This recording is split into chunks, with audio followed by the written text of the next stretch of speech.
the Consulado General in Chicago, the Bolivarian Republic of Venezuela, and who will be presenting a film by Oliver Stone called South of the Border.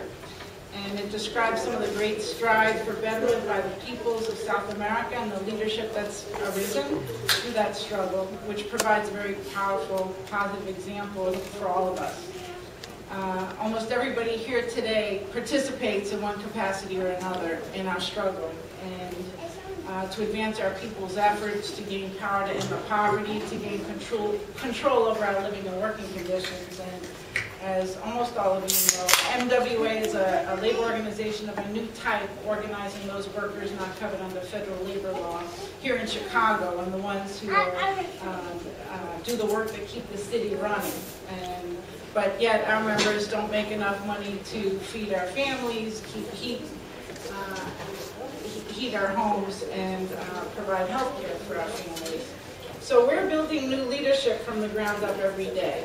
And it's an independent voice of representation of the working poor, and that runs without a dime of government money or any money with strings attached. And joining together our membership along with students and faculty and clergy and professionals, a number of representatives of which are here today. And we're opposed to the top few amassing $1.69 trillion in corporate profits in the third quarter of 2010 alone here in the United States. So our fight is against oppression and poverty, and our fight is for decency and dignity, not just local, not just national. It is an international fight for decency and well-being of working people of all of the Americas, South and North, and of all the world. And in that spirit of international solidarity, it is my great honor to introduce to you today Jesus Rodriguez, Consul General of the Bolivarian Republic of Venezuela. And I also want to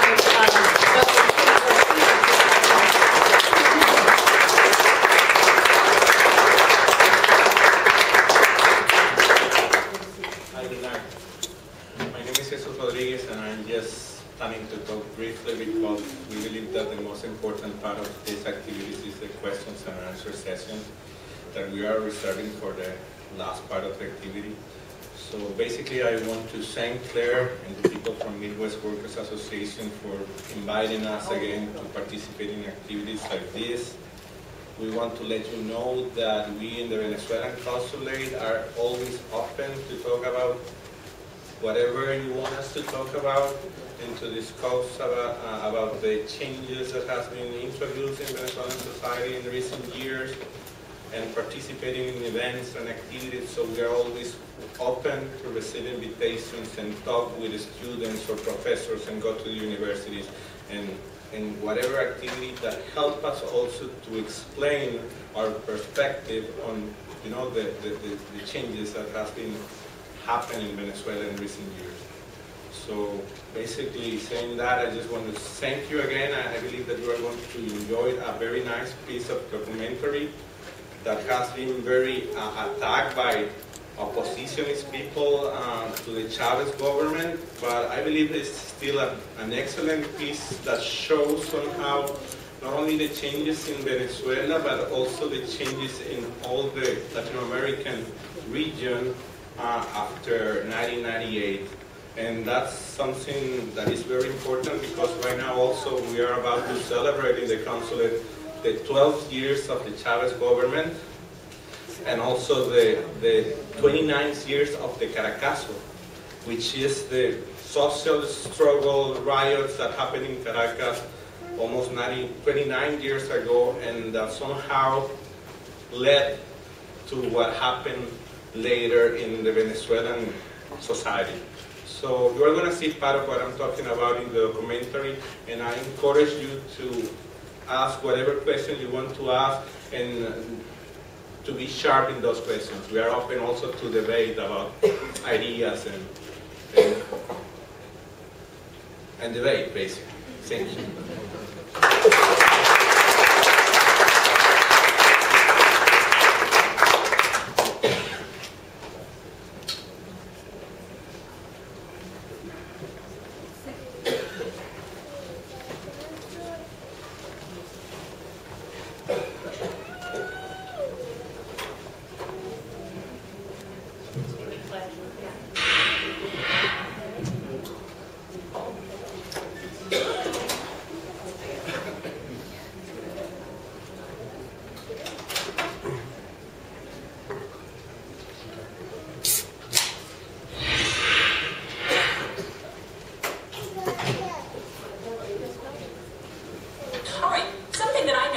Was that I knew there were some dictators around the world. Sure. But did you know that some of the dictators now apparently, allegedly, are drug addicts as well? That might explain a few things. Hugo Chavez now admitting in a speech that went widely undocumented, by the way, that he chews cocoa every morning, and he also eats something called cocoa paste, which, by the way, is addictive. And he gets it from the dictator in Bolivia.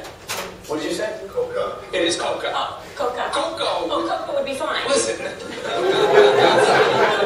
don't my narcotics as well. See, it's a shame. For a moment, Gretchen, when you just said cocoa, I'd imagine people all across the country just cocoa puff. I thought they were going to get a high out of it today. I'm an Ovaltine guy, but that's for another time. But what you're saying is, I read that too, and then there were people, I guess the reporters went out to the phone. What is he talking about? He gets his cocoa paste. Coca.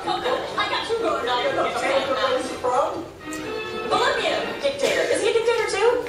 Millions of people watch our shows consistently, night and day, throughout North America. Do they believe what they see? I hope not. But even the more serious end of the networks and print media in North America and Europe followed the lead of the Bush White House and divided the world to friends. That is, leaders who do what